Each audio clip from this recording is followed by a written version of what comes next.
नमस्कार। सुबह की बड़ी खबरों में आपका स्वागत है। मैं हूं आपके साथ रियासत हुसैन उस्मानी और आप देख रहे हैं भारत दर्पण। सबसे पहले बात करते हैं बजाज दर्पण की। सेंसेक्स घटकर 77,017 पॉइंट पर पहुंचा, जबकि निफ्टी घटकर 24,032 पॉइंट पर पहुंचा। गोल्ड यानी सोना बढ़कर 1,50,610 रुपए पर पहुंचा, जबकि सिल्वर यानी चांदी घटकर 2,45,980 रुपए पर पहुंची। अमेरिकी डॉलर घटकर 95.1 रुपए पर पहुंचा, जबकि क्रूड ऑयल बढ़कर 112.6 डॉलर पर पहुंचा। बढ़ते हैं अगली खबर की तरफ। बीजेपी ने पश्चिम बंगाल में अपने विधायक दल के नेता के चुनाव के लिए मंगलवार को केंद्रीय गृह मंत्री अमित शाह को पार्टी का केंद्रीय पर्यवेक्षक यानी सुपरवाइजर नामित किया है। पार्टी ने असम में विधायक दल के नेता के चुनाव के लिए केंद्रीय मंत्री जेपी नड्डा को भी केंद्रीय पर्यवेक्षक नियुक्त किया। गौरतलब है कि बीजेपी ने पश्चिम बंगाल विधानसभा चुनाव में सोमवार को 206 सीटें जीतकर 2/3 से अधिक बहुमत हासिल कर इतिहास रच दिया और टीएमसी के 15 साल के शासन का अंत कर दिया। पश्चिम बंगाल की 294 सदस्यीय विधानसभा में बहुमत का आंकड़ा 148 है। पश्चिम बंगाल में भाजपा ने सत्तारूढ़ टीएमसी के पारंपरिक गढ़ों में सेंध लगाई और शहरी एवं ग्रामीण दोनों क्षेत्रों में अपना जनाधार बढ़ाया। इस जीत के साथ भाजपा राज्य में पहली बार सरकार बनाएगी। निर्वाचन आयोग ने के ताजा आंकड़ों के मुताबिक भाजपा ने 206 सीटें जीती हैं। बढ़ते हैं अगली खबर की तरफ। बात असम की करें तो यहाँ पर एनडीए लगातार तीसरी बार सरकार बनाने जा रही है।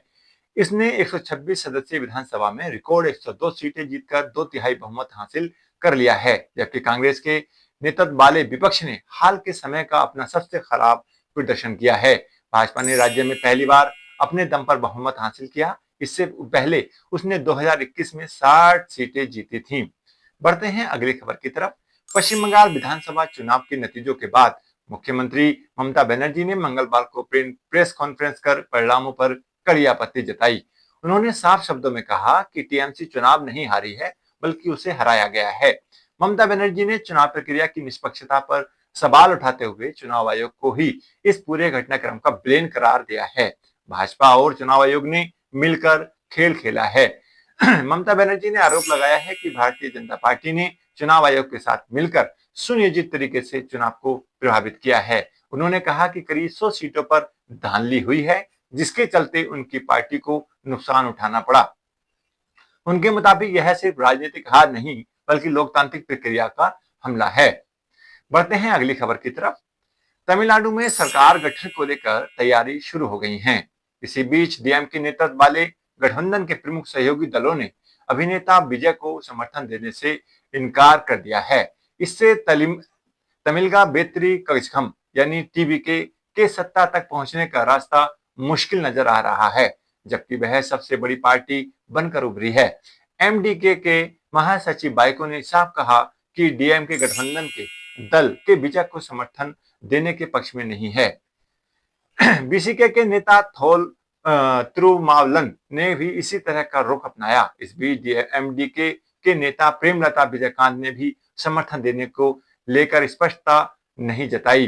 राजनीतिक गतिरोध के विजय ने चेन्नई में नवनिर्वाचित विधायकों और वरिष्ठ नेताओं के साथ बैठक शुरू कर दी है। संभावित सहयोगियों से स्पष्ट समर्थन न मिलने के कारण आने वाले दिन अहम माने जा रहे हैं, जब वे बहुमत जुटाने और सरकार बनाने का दावा पेश करने के विकल्प तलाशेंगे। बढ़ते हैं अगली खबर की तरफ। पश्चिमी एशिया में बढ़ते भू राजनीतिक तनाव के बीच केंद्र सरकार ने देशवासियों को बड़ी राहत दी है। सरकार ने स्पष्ट किया है कि भारत में पेट्रोल, डीजल और घरेलू एलपीजी की आपूर्ति पूरी तरह सामान्य और निर्बाध बनी हुई है। साथ ही इन ईंधनों की खुदरा कीमतों में फिलहाल किसी तरह की बढ़ोतरी की कोई योजना नहीं है। सोमवार को हुई एक अंतर मंत्रालयी पेट्रोलियम मंत्रालय के अधिकारियों ने बताया कि देश में ईंधन की सप्लाई को लेकर कोई संकट नहीं है। उन्होंने कहा कि सभी रिटेल आउटलेट्स पर एलपीजी सिलेंडर की उपलब्धता पर्याप्त है और कहीं भी किल्लत की स्थिति नहीं है। इसके अलावा पेट्रोल और डीजल की सप्लाई भी सामान्य रूप से जारी है। बढ़ते हैं अगली खबर की तरफ। अमेरिका के राष्ट्रपति डोनाल्ड ट्रंप ने कहा कि ईरान के खिलाफ अमेरिका सेना कार्यवाही बहुत अच्छे तरीके से कर रही है। उनका कहना है कि ईरान की ताकत काफी हद तक खत्म हो चुकी है और उसे किसी भी हालत में परमाणु हथियार बनाने की अनुमति नहीं दी जा सकती। नेशनल स्मॉल बिजनेस वीक के मौके पर व्हाइट हाउस में बोलते हुए ट्रंप ने कहा कि यह ऑपरेशन एक बड़े खतरे को रोकने के लिए जरूरी था। उन्होंने कहा, हम ईरान को परमाणु हथियार हासिल नहीं करने दे सकते। बढ़ते हैं अगली खबर की तरफ। अमेरिकी राष्ट्रपति डोनाल्ड ट्रंप ने ईरान पर शिप मूवमेंट से जुड़े हालात में कुछ देशों को निशाना बनाने का आरोप लगाते हुए प्रोजेक्ट फ्रीडम का जिक्र किया। उन्होंने इस मामले को में दक्षिण कोरिया को भी शामिल होने की बात कही है। अमेरिकी राष्ट्रपति ट्रंप ने ईरान और समुद्री सुरक्षा से जुड़े हालात पर बयान देते हुए जहाजों की आवाजाही को लेकर चिंता जताई है। उन्होंने प्रोजेक्ट फ्रीडम का जिक्र करते हुए कहा कि ईरान के कुछ अनजान देशों पर निशाना साधा है।